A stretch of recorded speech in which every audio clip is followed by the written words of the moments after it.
boy. I always sleep like a rock on these flights. I hate to wake him, but it'd be a shame if Sam slept through all the fireworks. Tick, tick, tick.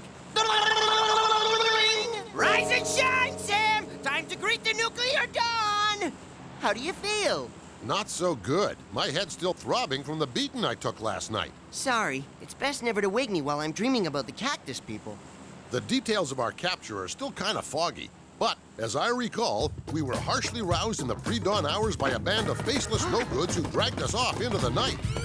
Imagine my dashed hopes when I realized this was no alien abduction. Unless I'm miserably inept at reading the signs, this 5-megaton nuclear cherry bomb we're lashed to is about to play the lead role in the story of our grisly demise. That is correct, Freelance Police. Allow me to introduce the proud authors of this satisfying drama. The Mad Thespian, the Ugly-on High Ruler, Herzog, Deadly Dangly Deaver, Lactose the Intolerant. I see you! With top billing going to yours truly. Max Salmon again? You'd think someone could freshen up the menu? That's the last time I fly this airline.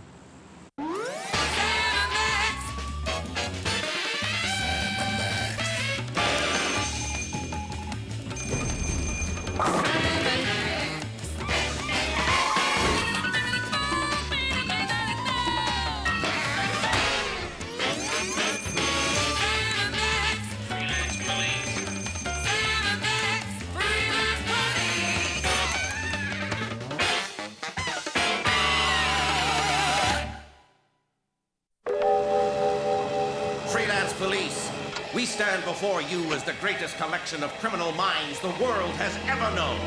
Guess he hasn't seen the ones at the Smithsonian. Al Capone's looks like a boiled cabbage. For years, we have endured your sophomoric shenanigans and breezy interference in our affairs. And for that reason, we have banded together to make certain that this will be your final episode. Gee, that's kind of flattering when you think about it. 6 criminal kingpins getting together in their free time to plot against little old us. Trading recipes for doom and staying current with the latest methods of torture. Sort of like a malignant quilting bee. I'd say we got ourselves a glut of felonious masterminds here. You're right, Sam. Let's thin him out a little. Bye-bye. See ya. Thank you. Come again. Please don't spoil this for me. But we were just getting started. Want to see us turn Pinocchio into a real boy? You are to be flown to a remote location and dropped from a dizzying height into an active volcano, at which point the nuclear device you are secured to will explode, setting off a volcanic eruption such as the world has never known, in which you will surely perish. That could hurt. Any chance of us using the stunt doubles for that? Normally I'd say yes, but it's now way past their bedtime and their school tomorrow. And now it's time for us to say goodbye, Freelance Police. We will take our leave of you now, so that you might spend these last few hours together. In other words, we won't tie you up any longer. That's just so unprofessional. What, leaving us unattended without even a guard to put the boots to? No, laughing at your own material.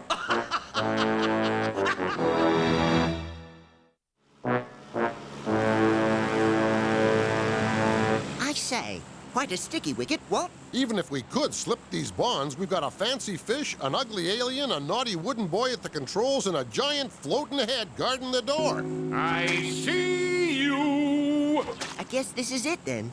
The end of the line for the Freelance Police. Afraid so. But it's been some fun, eh, Max? It sure has, Sam. My earliest childish memories are of us doing dumb stuff together. Remember the time we accidentally set Dad's briefcase on fire and buried it in the backyard? No, Max, that happened to the beaver. Oh, yeah. Remember the time we accidentally set Dad's beaver on fire and buried it in the backyard? Good times.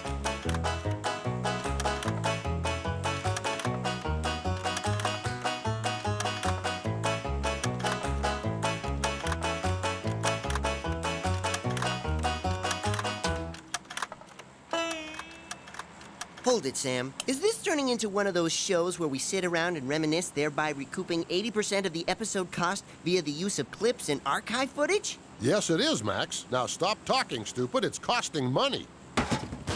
Not long after that, we tackled our first real case together. An amusing bit of high school drama we like to call Organisms Made Easy. Will these awkward teenage years never end? Who knew the mixing of two unstable compounds like barium hydroxide and my jock would result in such a bizarre biological oops? I like how it lumbers around on its overgrown nose hairs. That's silly, Max. That's for sure. Well, don't just stand there, Sam. Start hucking stuff at it. As I recall, this was a defining moment in our relationship as crime fighters. The first time that our unique problem-solving skills meshed as one. Uh-oh. Sorry about that, Max. Ooh, I feel all tingly, Sam. Why? That's the enzymes at work, little buddy, consuming you in a sort of slow, lazy death. Swim for the waste vacuole, Max. Why? Do you have something in mind? Or do you just like to say waste vacuole? Both, actually.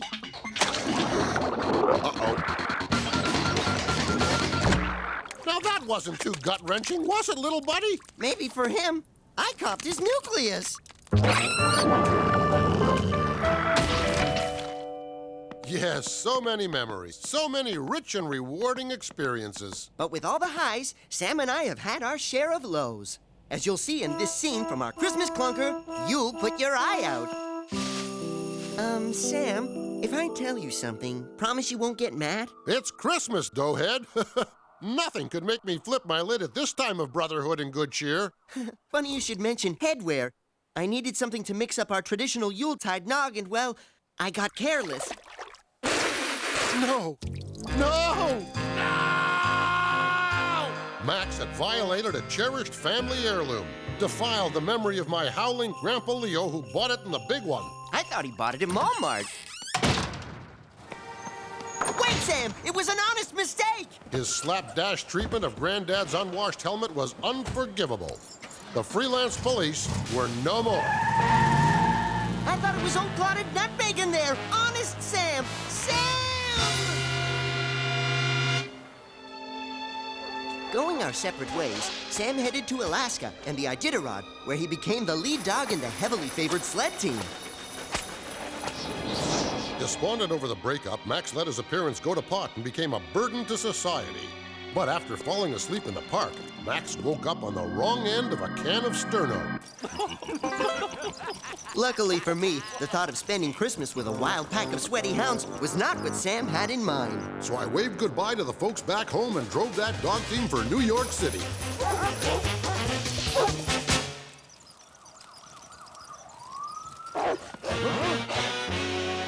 You okay, little pal? Sound as a pound, Sam. Boy, those were great times. The thrills, the adventures. The callous disregard for homicidal transient life, followed by our trademark riding off into the sunset. And as I recall, that was the winter we made our big impact on the news media. It was also the winter of our discontent, for it was around that time we met Lorne. Oh, by gosh, by golly, it's them! Sam and Max, the Freelance police, in the flesh, in person, unconscious. Their airways are blocked, their hearts have stopped. Don't die, Sam and Max, we only just met. Not these people! Not these people! I'm your biggest fan! Nothing! No response! They're just lying there, crying out to me in voices that only I can hear, begging me to issue unto them the breath of life. I think I'll start with Sam.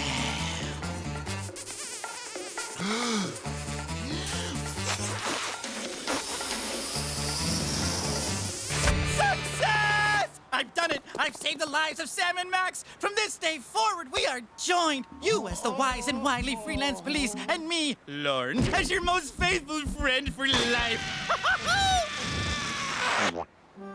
Lorne was better than his word. He became as good a fan, as good a pest, and as good a friend for life as the good old city ever knew. And it was always said of him that he knew how to glom onto celebrities well. May that be truly said of all of us, and as Sam and Max most often observed, Help! Help us! Anyone! Max, when I think back on that, I thank my lucky stars that Lauren isn't around to save us this time. I hear you, Sam. If we have to kick, at least let us kick in peace. You see? I told you I heard narration in here. They've wriggled loose, you fools.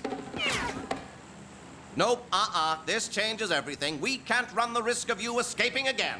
I put it to the group that we dispense with Sam and Max right here and now. All in favor? Aye. All opposed? Nay. The ayes have it! I was kind of counting on your vote back there, Max. Sorry, Sam. I'd rather not get involved. Throw them out!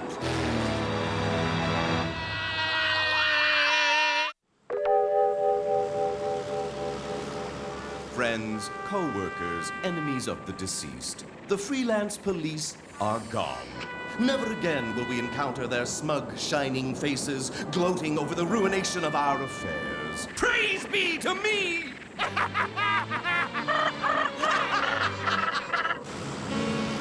Good thing we plowed headlong into Lactose's soft, mealy head, Max. I'm so grateful, I almost feel bad about doing this. So long, Blue Boy! You know, Max, all these high-flying hijinks reminds me of the time we were escorting international hitman Carlos the Wacko from Lisbon to New York. Watch the monitors.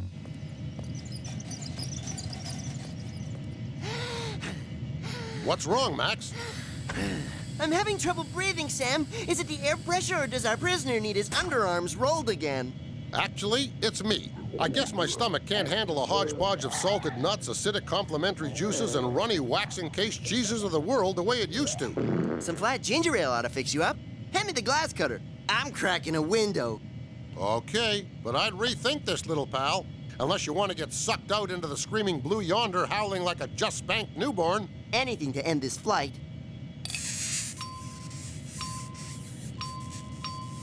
I can't seem to hail the Bonnie Stewart lass. She's probably busy pumicing the corns off elitist travelers up in first class. Stop! I'd kiss my sister for a good pumicing.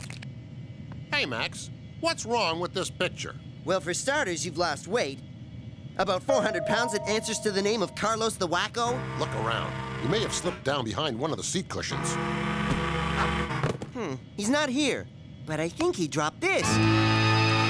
Look at the colors! Ooh, pretty. Now get rid of it while I chew off my own foot to escape.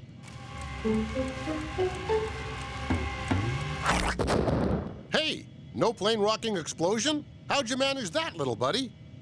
Max?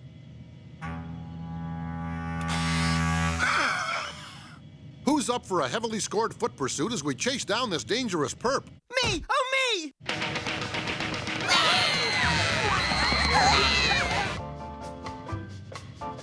First class is nice. It doesn't smell like bison. And my feet aren't sticking to the floor. I can run like the wind! Freelance police, ma'ams. Just a routine check for an escaped psychopath. Don't get up. Is there any reason this door is locked? It's probably the pantry, Max. The killer always hides in there, armed only with a crazed instinct for survival and a frozen shank of ham to hit you with.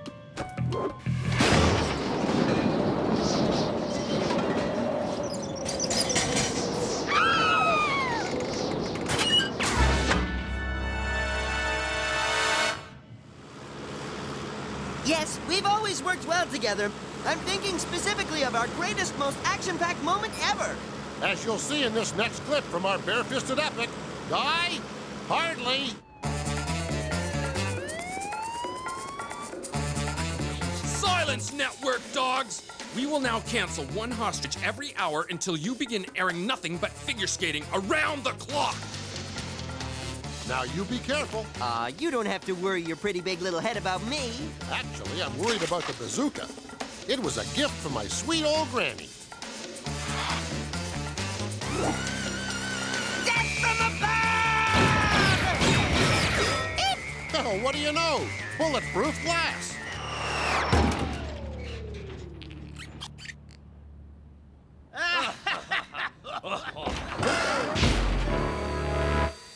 And speaking of network gaffes, remember when we were drawn funny? Homogenized down to a pair of dirt simple cartoon chuckleheads?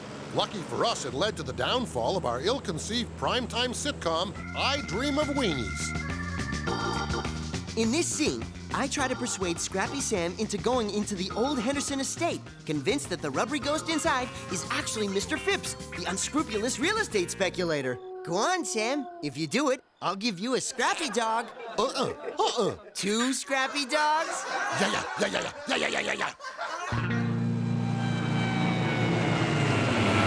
Then there was the time you swallowed a wallet. Come out! Praise the Lord! And who could forget the defining moment of our lives? When our sorry existence was forever changed following a chance encounter with Darla Guggenheek. We found her floating down the river in a basket and decided to take her in, knowing that one day she would lead us out of eternal bondage. No, you're thinking of Moses there, little pal. Oh, yeah. How did we meet the geek again? That's cool! Want to come and live in our basement and devote the rest of your life to fighting crime? Okay.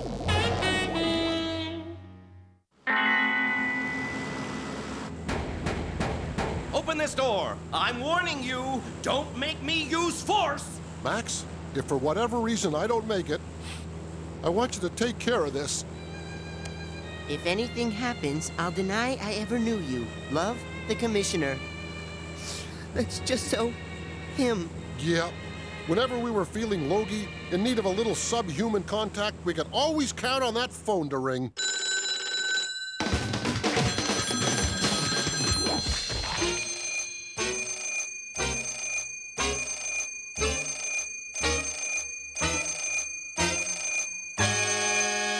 So many memories. Tainted watercolor memories of the way we were.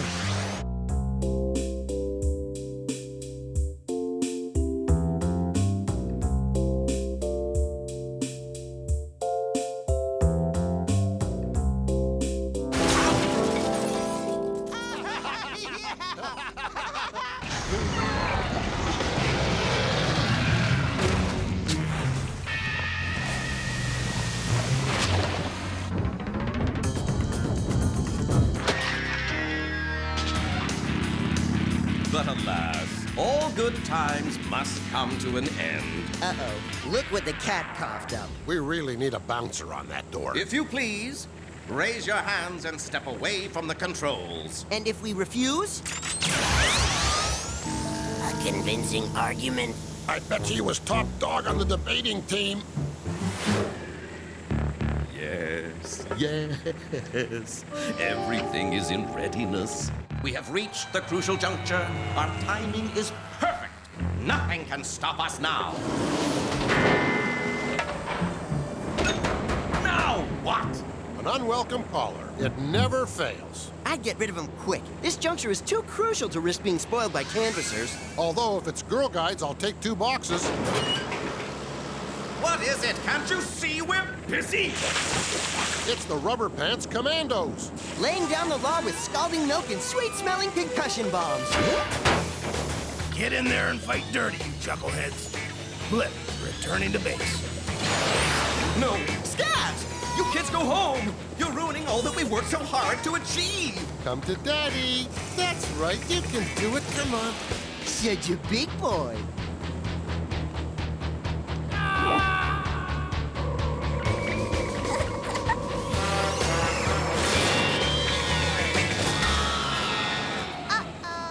You may have won the battle, Freelance Police, but I, Mac Salmon, will win the war.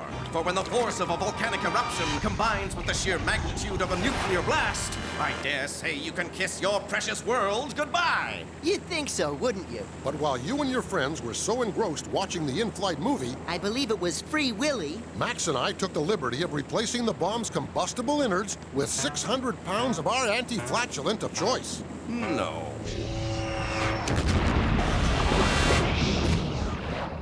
That volcano should be no trouble now, Max. Come, take a look. No. No! No! Gosh, they're cute. Almost makes a guy pine for kids of his own, don't it?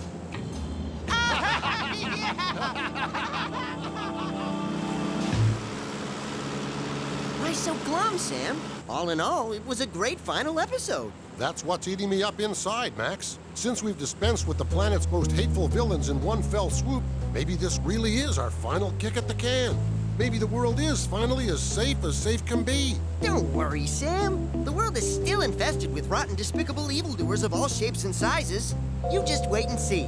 That phone is gonna ring. It's gonna. Any second now. Ring!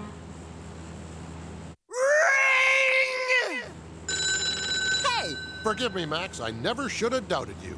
Ah, go on. Oh, look! Dolphins! I got it! I got it! You cracked me up, little buddy. I got it!